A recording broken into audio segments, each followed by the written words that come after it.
नमस्कार मेरे प्यारे साथियों। तो अपन एमपी आबकारी मैथ के पीवाईक्यू को सॉल्व कर रहे हैं और ये चौथी क्लास है। तो इससे पहले की क्लासेस को आपने यदि कंप्लीट नहीं किया है तो आप जाकर उन्हें देख सकते हैं। चलिए शुरू करते हैं। तो पहला क्वेश्चन देखिए। पहला क्वेश्चन दिया गया है। पहला क्वेश्चन दिया गया है कि एक निश्चित राशि 2 वर्षों में 2000 और 3 वर्षों में 2400 रुपये हो जाती है। कुछ राशि चक्रवृद्धि ब्याज की दर पर वार्षिक रूप से संयोजित ब्याज की दर क्या है। तो बेसिकली ये क्वेश्चन में कहा क्या गया है कि कोई राशि x रुपए की थी। तो ये 2 साल बाद मेरे भाई 2000 हो जाती है और 3 साल बाद 2400 रुपये। और जो ब्याज की जो गणना की जा रही है वो चक्रवृद्धि ब्याज के रूप में की जा रही है, अर्थात ब्याज पर ब्याज लिया जा रहा है हर एक वर्ष के बाद। तो जब भी इस प्रकार का क्वेश्चन बने तो मैं आपसे ये कहूंगा कि 2 वर्ष में ब्याज ब्याज और मिश्रधन हो रहा है कितना, 2000 रुपये, और 3 साल में हो रहा है 2400 रुपये। तो अब आप यहाँ पर देखना, ये इस 2000 और इस 2400 के बीच में तो एक ही साल है ना। आप कहोगे बिल्कुल ठीक, क्योंकि 2 साल में 2000 हो रही, 3 साल में 2400 रुपये हो रही। तो जब 2000 से 2400 रुपये हुए तब एक ही वर्ष का समय लगा। आप कहोगे बिल्कुल ठीक। तो एक वर्ष के लिए अतिरिक्त राशि कितनी हो गई, जिसे आप ब्याज भी कह सकते हैं, तो आप कहोगे 400 रुपये। तो मैं कहूँगा कि 400 रुपये कितने पर हो गए, तो आप कहोगे 400 रुपये ब्याज के रूप में ज़्यादा हो गई, वो 2000 पर। तो मैं लिखूँगा बटे में 2000 गुणे 100, क्योंकि अपन को रेट को निकालना है। अब इस दो जीरो से ये 2 जीरो जाएंगे, 1 जीरो से 1 जीरो जाएगा। 40 के आधे होते हैं 20, तो 20% रेट इस क्वेश्चन का राइट आंसर हो जाएगा। तो सी ऑप्शन इस क्वेश्चन का राइट आंसर हो जाएगा। तो इस प्रकार से इस क्वेश्चन को सॉल्व करना था। अब मैं आपके इस क्वेश्चन से रिलेटेड कुछ फैक्ट बता देता हूँ कि जब भी चक्रवृद्धि ब्याज के क्वेश्चन इस प्रकार से दिया जाए कि 2 वर्षों में 2000 और 3 वर्षों में 2400 रुपये हो रहे हैं, तो आप इस 2000 को मान लेना, अर्थात जितनी अमाउंट 2 वर्ष के बाद हुआ उसको आप प्रिंसिपल मान सकते हो, और जितना 3 वर्षों के बाद हुआ उसको फाइनल अमाउंट मान सकते हो। और इस प्रकार के केस में आप क्या कर सकते हो, तो आप इस प्रकार से क्वेश्चन को सॉल्व कर सकते हो कि आप निकालोगे ब्याज, और ब्याज में आप क्या करना, आप क्या करना कि फाइनल अमाउंट 3 साल का माइनस फाइनल अमाउंट 2 साल का, इसको घटाना, वो निकल आएगा ब्याज। और उस ब्याज के बाद मेरे भाई दर निकालने के लिए आप इस 2000 को मूलधन मानेंगे और फिर फॉर्मूला लगाएंगे जो दर का होता है। वो क्या होता है, दर बराबर होता है ब्याज गुणे 100 बटी मूलधन गुणे समय। इस प्रकार से इस क्वेश्चन को सॉल्व कर सकते हैं। चलिए अगला क्वेश्चन देखिए। अगला क्वेश्चन ये दिया गया है मेरे भाई कि 1/3, 1/6 और 1/12 का मान याद कीजिए। तो जस्ट अ सिंपल, इन सभी का जो एलसीएम आएगा वो 12 आएगा। तो मैं लिखूंगा यहाँ पर 12। 3 का भाग 12 में देंगे 4 बार जाएगा, 4 एकम 4 होगा। 4 का भाग देंगे 3 बार जाएगा, 3 एकम 3 होगा। 6 का भाग 2 बार जाएगा तो 2 एकम 2 होगा। और 12 का बार 1 बार जाएगा तो 1 एकम 1 होगा। 4 और 3 7, 2 9 और 1 10, 10/12 यानी कि 5/6। तो 5/6 इस क्वेश्चन का राइट आंसर हो जाएगा। मैंने क्या किया, 4, 3, 6 और 12 का एलसीएम निकाला जो कि आया 12।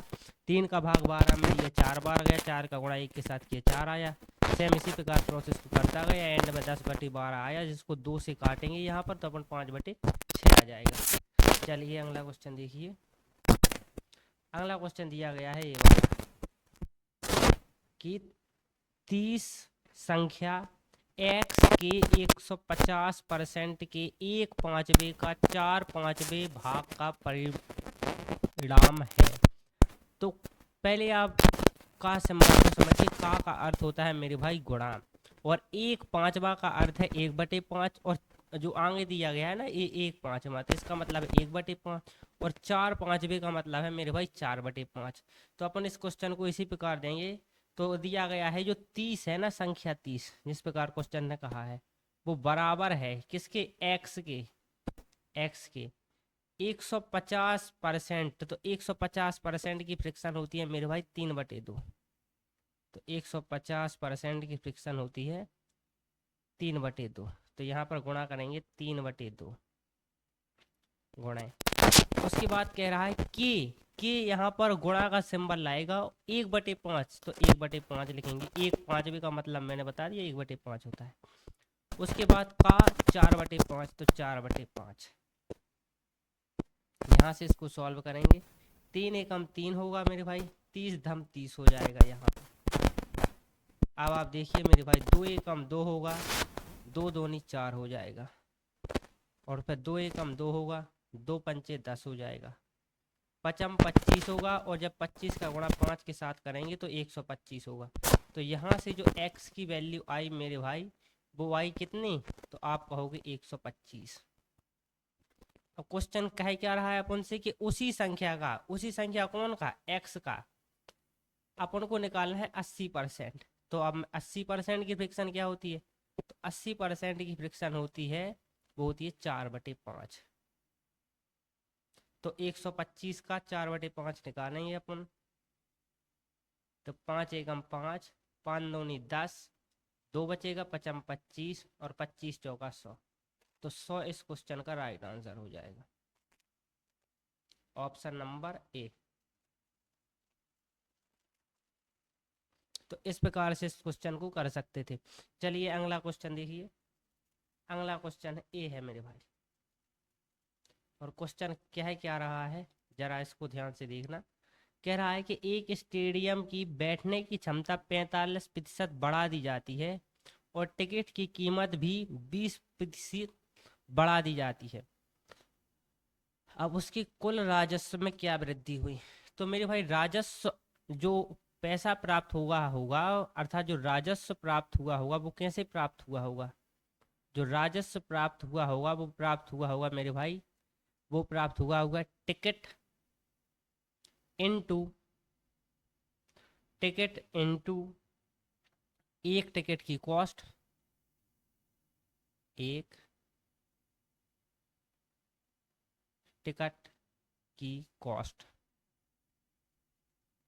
अब यहाँ पर दोनों का ही मान बढ़ा दिया गया है, टिकट की संख्या में भी 20% की वृद्धि कर दी मेरे भाई, और टिकट की जो कॉस्ट है उसमें भी वृद्धि कर दी। अर्थात पहले 5 ही टिकट थी, तो 5 से मेरे भाई उसे भी बढ़ा दिया गया है, और अगर टिकट अगर 10 रुपए की बिक रही होगी तो उसके मूल्य को भी बढ़ा दिया गया, दोनों को बढ़ा दिया गया है। क्योंकि यहाँ पर फॉर्मूला बन रहा है राजस्व is equal to ticket into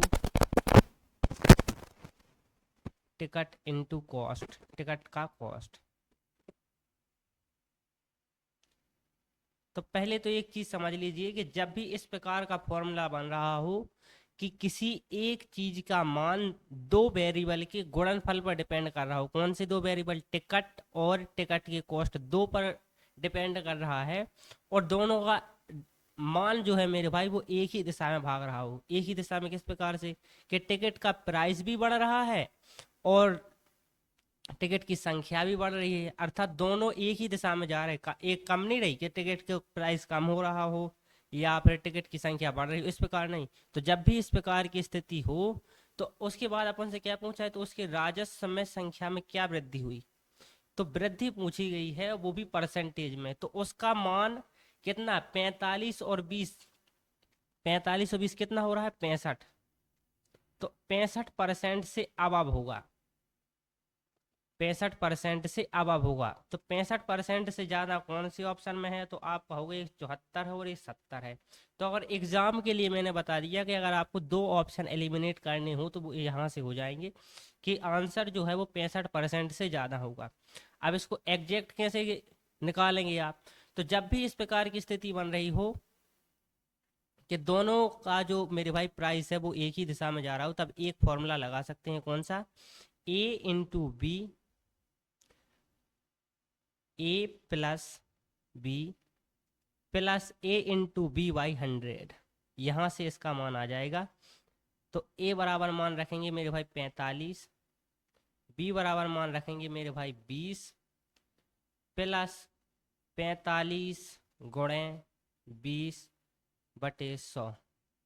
तो 45 और 20 होगा 65 प्लस 45 का गुणा जब 20 के साथ करेंगे तो 900 आएगा बटे 100। 2 जीरो से 2 जीरो जाएगा और 65 और 9 होता है 74। तो 74% इस क्वेश्चन का राइट आंसर हो जाएगा, 74%। अब इसको कराने का दूसरा तरीका भी बता ही देता हूँ मेरे भाई, क्योंकि कोई तरीका रह ना जाए, वरना आप सोचोगे कि इस प्रकार से मैंने इस क्वेश्चन को क्यों नहीं कराया। तो जब भी इस प्रकार की स्थिति हो तब अपन रेशियो भी लगा सकते हैं। कई मास्टर किसी भी क्वेश्चन में रेशियो लगाने की कोशिश करते हैं, नहीं, रेशियो सिर्फ यहाँ पर लगेगा कि जब दोनों का मान उनके गुणनफल पर डिपेंड कर रहा हो। तो देखिए यहाँ पर रेशियो किस प्रकार से लगेगा कि एक स्टेडियम में बैठने की क्षमता में 45% की वृद्धि होगी। अब 45% की फ्रिक्शन बताओ अब क्या होगी? तो आप कहोगे 45% की फ्रिक्शन को लिखेंगे 45/100, 5 से काटेंगे पनम 45, 9/20। मैं पूछूंगा आपसे 20% की फ्रिक्शन, तो 20% की फ्रिक्शन आप बताओगे 1/5। तो मैं यहाँ से कहूँगा कि बैठने की क्षमता कितनी होगी, तो अपन कहेंगे कि पहले अगर 20 क्षमता थी तो 20 में 9 की वृद्धि के साथ 29 हो गई, तो 20 से 29 हो गई। टिकट की संख्या में कितनी वृद्धि हो गई, तो अपन कहेंगे कि अगर पहले 5 थी तो अब उस पर 1 की वृद्धि हो गई, तो 5 से 6 हो गई। मैं कहूँगा 20 पंचे 100 हो गया यहाँ पर, और यहाँ पर कितना हुआ 29 गुणा 6, तो 6 ना 54 और 6 दूनी 12 और 5 17, 174। तो मैं कहूँगा कि अगर राजस्व पहले 100 था तो 100 से 174 हो गया, तो अर्थात 74 की वृद्धि भाई 100 पे, और परसेंटेज में निकालना है तो गुणा 100 होगा, 100 से 100 कट जाएगा, तो यहाँ से भी 74% आ जाएगा। तो इस दोनों ही प्रकार से क्वेश्चन को सॉल्व कर सकते हैं। ये जो फॉर्मूला है ये सबसे बेस्ट है, A plus B plus A into B divide by 100, यहाँ से आंसर आ जाएगा। और हाँ, ये फॉर्मूला जब भी एप्लीकेबल है जब एक संख्या का मान बढ़ रहा हो और दूसरी संख्या का मान घट रहा हो। अगर ऐसा हो कि एक का मान बढ़ रहा हो दूसरी का मान घट रहा हो, तब ये फॉर्मूला होगा A minus B minus A into B divide by 100। Minus उस संख्या के पहले आएगा जिसका मान घट रहा हो। तो जैसे टिकट की कीमत में जैसे 20% की वृद्धि हो रही, अगर 20% की कमी हो रही होती तो यहाँ आता 45 माइनस 20 माइनस 45 गुणे 20 डिवाइड बाय 100। तो यहाँ से इस प्रकार के क्वेश्चन का भी आंसर आ जाता। चलिए ख़त्म करते हैं आज की इस क्लास को। ये सीरीज कंटिन्यू रहेगी।